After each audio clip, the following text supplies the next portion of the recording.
সুপ্রভাত। চৈত্রের হালকা শীতল আবহাওয়ায় আমরা বেরিয়ে পড়েছি আজকে প্যারিস যাওয়ার জন্য। লন্ডনের গুটি কয়েক স্টেশন পেরিয়ে আমরা পৌঁছে যাব saint Pancras station. Saint Pancras station থেকেই আমাদের ইউরোস্টার, আর সেই ইউরোস্টারই আমাদেরকে নিয়ে যাবে প্যারিস। সময় লাগবে 2.5 ঘন্টা মতন। ইউরোস্টারে উঠতে গেলে প্রায় 1 ঘন্টা আগে আসতে হয়, তাই আমরাও 1.5 ঘন্টা আগেই পৌঁছে গেছি। লাইন সামনেই দেখা যাচ্ছে। লাইন আস্তে আস্তে এগিয়ে চলেছে, আর আমরাও আস্তে আস্তে এগিয়ে যাচ্ছি যেখানে পাসপোর্ট চেকিং হবে। ক্রাউড ম্যানেজমেন্টের জন্য যেভাবে মেজ তৈরি করা হয়, এখানেও দেখতে পাচ্ছি সেই মেজ তৈরি করা হয়েছে। টিকিট স্ক্যান করে পাসপোর্টটি চেকিং করিয়ে কফি আর বিস্কুট দিয়ে ব্রেকফাস্ট সারছি, আর ওয়েট করছি কতক্ষণে আমাদের ট্রেন দেবে। যান্ত্রিক গোলযোগ হওয়ার জন্য আমাদেরকে এখানে কিছুক্ষণ বেশি ওয়েট করতে হচ্ছে, আর তাই জন্য অনেক লোক এখানে অলরেডি ভিড় করছে। Platform number 6. Please check the push number on your ticket and board for me allocated to gate. This morning, everything forward strike.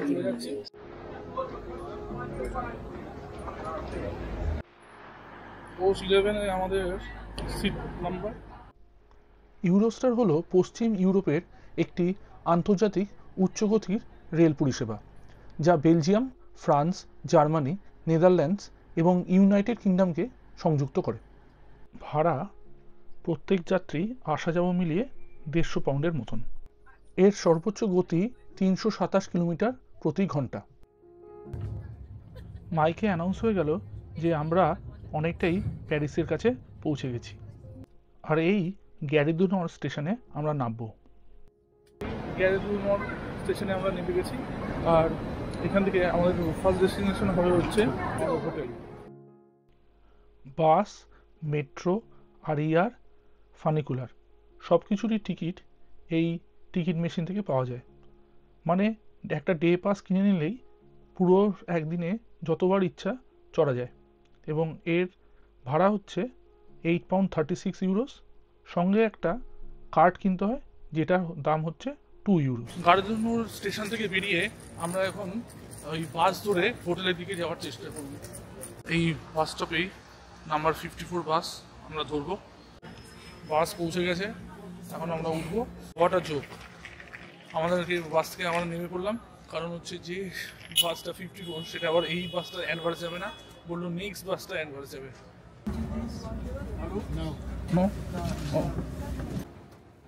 বুঝতে পারলাম যে বাস যাচ্ছে না, তাই মেট্রো করে যাওয়ার এখন চেষ্টা করছি। অবশেষে হোটেল পাওয়া গেল। এইবার চেকিং করেই বেরিয়ে পড়তে হবে।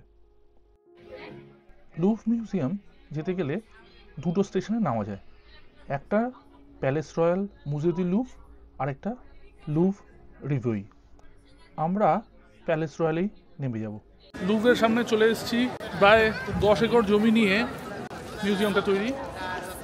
মিউজিয়ামের বৈশিষ্ট্য হচ্ছে যে এখানে সব রকমের আর্ট সম্বন্ধীয় সব আর্টিফ্যাক্টসগুলো এখানে আছে। নোটেবলি আপনারা সবাই জানেন যে মোনালিসা এখানে আছে, সেটার জন্য এখানে এসেছি। এবারে ও একটা টিকিট বাই করার চেষ্টা করছে। এই বাজে নিউজ হলো যে লুভরে মিউজিয়ামের সবই টিকিট বিক্রি হয়ে গেছে আজকের জন্য। খিন একটা অন্য সাইট থেকে বুক করেছে, কি ব্যাপারটা বুঝলাম না। It has been downloaded. Thank you. এই গ্লাস এবং মেটাল পিরামিড স্ট্রাকচারটি Chinese American architect I M Pei design করেন। এটা 1 এপ্রিল 1989-এ অ্যাজ আ মেন এন্ট্রান্স হিসাবে গণ্য করা হয়, কিন্তু লুভ মিউজিয়াম শুরু হয় 10 আগস্ট 1793। 537টা পেন্টিং প্রথম প্রদর্শনীতে দেখানো হয়। মোনালিসার এত বড় প্ল্যাকার্ড দেখে এদিকেই চলে এলাম, আর বুঝতে পারলাম এটা হচ্ছে ডেনন উইং। এই ডেনন উইংয়ের ভেতরেই মোনালিসার ছবি টাঙানো আছে। এখানে টিকিট চেকিং চলছে।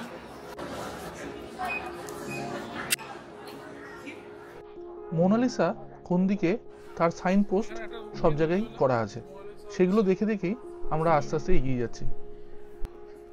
যারা আর্টিস্ট বা আর্ট প্রেমী তাদের জন্য এই জায়গাটি একটি মাস্ট ভিজিট প্লেস। ডা ভিঞ্চি কোড বইটিতে এই লুভরি মিউজিয়ামের অনেক ডিপিকশনস আছে, সবকটি দেখার আমার সময় নেই, কিন্তু মোনালিসা তাদের মধ্যে অন্যতম। মোনালিসার হলটা এই একটু এগিয়ে গিয়ে বাদিকে, আর ওই দেখুন মোনালিসার সামনে এসে আমরা পৌঁছে গেছি। অসংখ্য মানুষের ঢল মোনালিসার সামনে। আস্তে আস্তে এগোনোর চেষ্টা করছি, দেখি কতটা দূর যেতে পারি। যাক, নিজের চোখে মোনালিসাকে দেখতে পেয়ে খুশি হলাম, কিন্তু আমাদের সময় হয়ে যাচ্ছে, এইবার আমাদের বেরোতে হবে। লুভরের এক্সিটটা এই ইনভার্টেড পিরামিডের পাশ দিয়ে। নিশ্চয়ই মনে থাকবে আপনাদের যে ডক্টর ল্যান্ডন এই পিরামিডের পাশে একটা টুম খুঁজে পেয়েছিলেন ডা ভিঞ্চি কোড সিনেমাতে, কিন্তু তার কোনো উল্লেখ বা সেটা আমি কিন্তু খুঁজে পাইনি। লুভরের এক্সিটে এই স্টেশনের কাছে আমরা প্রায় চলে এসেছি। তো প্রথমে আমাদেরকে মেট্রো, তারপরে বাস করে আমরা যাব হচ্ছে আইফেল টাওয়ার। এটা হচ্ছে সিয়ানি রিভার, এই সিয়ান রিভারের পাশেই হচ্ছে আইফেল টাওয়ার। এই হচ্ছে আইফেল টাওয়ার। টিকিট যদি না থাকে তার একটা ডিফারেন্ট লাইন হয়, আর সেই লাইনটা অ্যাভেক টিলি অ্যান্ড সায়েন্স বিলেট। সায়েন্স বিলেট মানে হচ্ছে যাদের টিকিট নেই, তো সেই নন টিকিট লাইনে আমরা এখন দাঁড়িয়ে পড়েছি। লাইনটা অনেক সময় অনেকই বড় হয় এটাই শুনেছি, এবং 2 ঘন্টা 3 ঘন্টা নাকি কত ঘন্টা ওয়েট করতে হয়, এগুলো সব শোনা। আমি আর খিন চেষ্টা করেছিলাম দুজনেই যে টিকিট কাটা হয়। 2 মাস আগে এটা ওরা টিকিটটাকে রিলিজ করে, কিন্তু সেই টিকিট আমরা কিনতে পারিনি। অনেকটা এগিয়ে এসেছি, আপনারা দেখতে পারেন। এবং টিকিট ছাড়া আপনারা কিন্তু ভেতরের যে পার্কটা আছে সেই পার্কে কিন্তু ঢুকতে পারবেন। সিকিউরিটি চেকিংয়ের পর আমরা ভেতরের পার্কটাতে ঢুকতে পেরেছি। আইফেল টাওয়ার সম্বন্ধে বলি, এর কাজ শুরু হয় 26 জানুয়ারি 1887, আর এর কাজ শেষ হয়ে যায় 31 মার্চ 1889, মানে 2 বছর 2 মাসের মধ্যে এর পুরো কাজ শেষ হয়ে যায়। 18,000 রটারন মেটালিক পার্টস এবং 150 থেকে 300 কর্মী দিয়ে এই কনস্ট্রাকশনটি হয়। এই কনস্ট্রাকশনটিতে 2,500,000 রিভেটস আছে এবং 7,300 টনের আয়রন। এই লিফট চলে যায়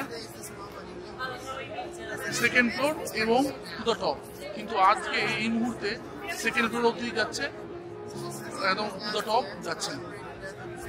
সেকেন্ড টায়ারের টিকিটটাই কেটে নিয়েছি, সেই সেকেন্ড টায়ারের টিকিট দিয়ে এখন ওঠার চেষ্টা করব। অবাক করার বিষয় হলো যে মাত্র 18% টাকা দিয়েই গভর্নমেন্টের টাকা ফুরিয়ে যায়। তখন স্বনামধন্য ইঞ্জিনিয়ার গুস্তাভ আইফেল নিজের টাকা দিয়েই এই প্রজেক্টটি কমপ্লিট করেন এবং টিকিটের মাধ্যমে টাকা আদায় করে পুরো দেনা চুকিয়ে দেন।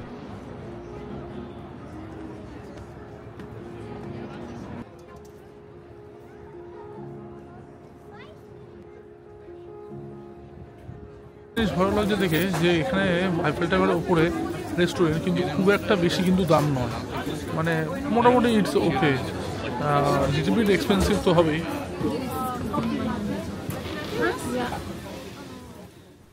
আইফেল টাওয়ারের উপরে খুবই হাওয়া, তাই জন্য সেই হাওয়া খেয়ে এতটা ঠান্ডা লেগে গেছে আমাদের যে খিন আর আমি কফি অর্ডার দিচ্ছি। আইফেল টাওয়ার কফি, হ্যাঁ, 2 ইউরো কাপ। এই কাপটা যদি ফেরত দেয় তাহলে 2 ইউরো ফেরত দেবে, আর যদি বাড়ি নিয়ে চলে যাও তাহলে দেবে। আইফেল টাওয়ার থেকে নিচে নেমে এলাম, আর এখন কিছুক্ষণ এখানেই ঘোরাঘুরি করে সন্ধে হওয়ার অপেক্ষা করতে হবে। সন্ধেবেলা আইফেল টাওয়ারে লাইট জ্বালায়, রাত্রি 8টা থেকে 1টা পর্যন্ত এই আলো জ্বালানো হয়। এখন চারিদিকটা পরিদর্শন করা আর নানা রকম স্টাইলে ভিডিও তুলে একটু মজা করা।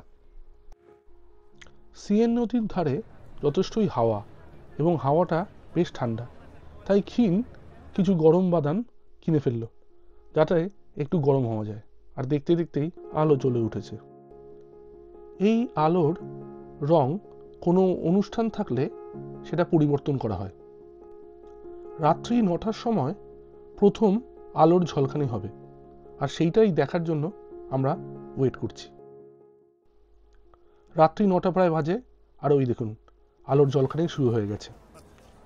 20,000 6,000 ওয়াটের নিয়ন বাল্ব দিয়ে এই ঝলকানি হয়। আর এই আলোর সাথেই জড়িয়ে আছে এক বাঙালির অতি পরিচিত তাপস সেনের নাম। 2000 সালে মিলেনিয়াম উদযাপনের জন্য 50 জন নামজাদা লাইট ডিজাইনার এবং ইঞ্জিনিয়ারদের ডাকা হয়। তাদেরই মধ্যে ছিলেন তাপস সেন। এইবার আমরা বেরিয়ে আর্ক ডে ট্রায়াম্ফে পৌঁছে যাব। এই আর্ক ডি ট্রায়াম্ফ প্যারিসের সবচেয়ে বিখ্যাত স্মৃতি স্তম্ভগুলির মধ্যে একটি। আইফেল টাওয়ার থেকে এর দূরত্ব বেশি নয়। ওই যে দূরে সার্চ লাইটটা দেখছেন, ওইটাই হচ্ছে আইফেল টাওয়ার। এটি প্লেস চার্লস ডি গলের কেন্দ্রে অবস্থিত। আর্ক ডি ট্রায়াম্ফ তাদের সম্মান করে যারা ফ্রেঞ্চ রেভলিউশন এবং নেপোলিয়নের যুদ্ধের সময় ফ্রান্সের জন্য যুদ্ধ করেছিল এবং মারা গেছিল। এর ভিতরের এবং বাইরের পৃষ্ঠে সমস্ত ফ্রেঞ্চ যুদ্ধের বিজয় গাথা এবং জেনারেলদের নাম লেখা রয়েছে। এর ভোল্টের নিচে প্রথম বিশ্বযুদ্ধের অজানা সৈনিকের সমাধিও রয়েছে। এই মনুমেন্টটি 1806 সালে নেপোলিয়নের নির্দেশে ডিজাইন করা হয় এবং 1836 সালে এটিকে উদ্বোধন করা হয়। এটি 50 মিটার উঁচু, 45 মিটার চওড়া এবং 22 মিটার গভীর। এর ডিজাইনটি রোমান আর্চ অফ টাইটাস দ্বারা অনুপ্রাণিত হয়ে করা হয়েছিল। আর্ক ডে ট্রায়াম্ফের ওপরে যাওয়া যায়। টিকিট হচ্ছে 13 ইউরো। এটাই সেই কিউ। এইটাতে দাঁড়ার পরে আপনারা ওপরে যেতে পারবেন এবং পুরো শহরটাকে দেখতে পাবেন। আর্ক ডে ট্রায়াম্ফের সামনে যে সাবওয়েটা আছে, সেই সাবওয়ে দিয়ে ঢুকে এসে আমরা এখন আরিয়ার ধরার চেষ্টা করছি। ভাষাগত প্রবলেমের জন্য এক জায়গা থেকে অন্য জায়গায় যেতে আমাদের অসুবিধা হচ্ছে, কিন্তু খিনকে ধন্যবাদ দেব যে ও এটাকে ভালোভাবেই ম্যানেজ করে নিয়েছে।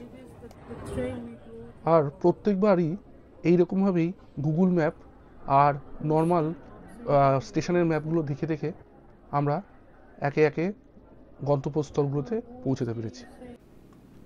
প্ল্যাটফর্ম লেভেলে এসে বুঝতে পারলাম যে আরিয়ার আর নর্মাল মেট্রোর মধ্যে তফাৎটা কী। আরিয়ারের মধ্যে ড্রাইভার আছে, মেট্রোতে ড্রাইভার নেই, ড্রাইভারলেস। আর এটা হচ্ছে ডাবল ডেকার। আমার মনে হয় প্রথমে আরিয়ারই চলা শুরু হয়, তারপরে প্যারিস মেট্রো আন্ডারগ্রাউন্ড এবং ওভারগ্রাউন্ড মিলিয়ে শুরু হয়। দুটোই কিন্তু জোন 1 to 5 এর মধ্যে চলে। আজকের রাতের মতন আমাদের ট্যুর শেষ। কালকে সকালবেলা উঠে আমরা মন্টেমার্টের ব্যাসিলিকা দেখতে যাব। Good night. সকাল সকাল বেরিয়ে পড়েছি এবং এখন বাজে হচ্ছে 7টা, 7:30 মতন, এবং আমরা এখন এসে গেছি ব্যাসিলিকা মন্টেমার্টে।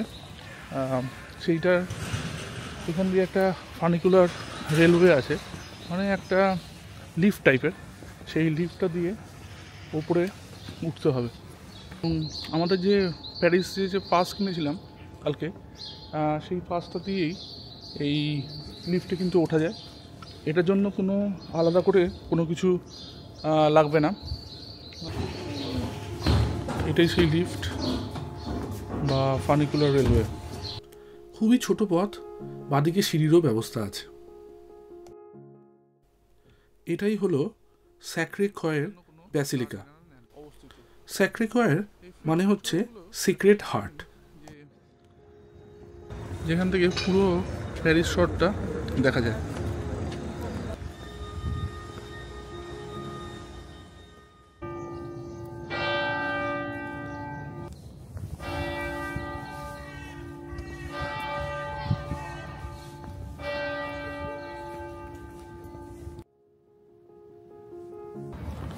নিজেদেরকে লাকি মনে করছি একটা কারণের জন্য, যে আজকে এই ব্যাসেলিগেটের মধ্যে ঢুকতে পারলাম উইদাউট এনি টিকিট।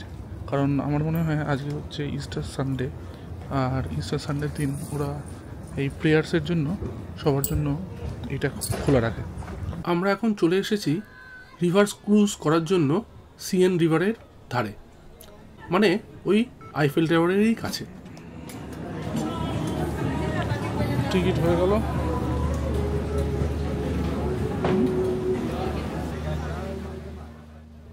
দেখে যা বুঝতে পারছি যে এদের বোট সার্ভিস বেশ ফ্রিকোয়েন্ট। একটা বোট ছেড়ে গেল আর আরেকটা বোট সঙ্গে সঙ্গেই আসছে। আমাদের বোটও ছেড়ে দিল, আর ডান দিকে দেখতে পাচ্ছি আইফেল টাওয়ারটাকে। আইফেল টাওয়ারের সৌন্দর্য সত্যি এক অদ্ভুত, যা অনায়াসেই মুগ্ধ করে সবাইকে। এই রিভার ক্রুজ শেষ হলেই আমাদেরকে চলে যেতে হবে গ্যারিদুন্নোর স্টেশনে, যেখান থেকে আমাদের ফিরে যাওয়ার ট্রেন। মনটা খারাপ হয়ে যাচ্ছে যে আমাদের ট্রিপটা এখানেই শেষ হচ্ছে, কিন্তু এটাই বলতে পারি যে প্যারিস খুবই একটা সুন্দর জায়গা, অনেক পুরনো হিস্ট্রি এর সঙ্গে জড়িয়ে আছে, এবং যদিও একটু এক্সপেন্সিভ, কিন্তু একবার নিশ্চয়ই যাওয়াই যায়। যদি যাওয়ার জন্য কোনো রকম কোশ্চেন থাকে নিশ্চয়ই আমাকে কমেন্টের মাধ্যমে জানাবেন, আমি হেল্প করে দেবো। আমাদের বোট ট্রিপও প্রায় শেষ। আপনারা ভালো থাকবেন, আর আমার চ্যানেলকে সাবস্ক্রাইব, লাইক, শেয়ার করতে ভুলবেন না। অত্যন্ত ধন্যবাদ এই ভিডিওটি দেখার জন্য।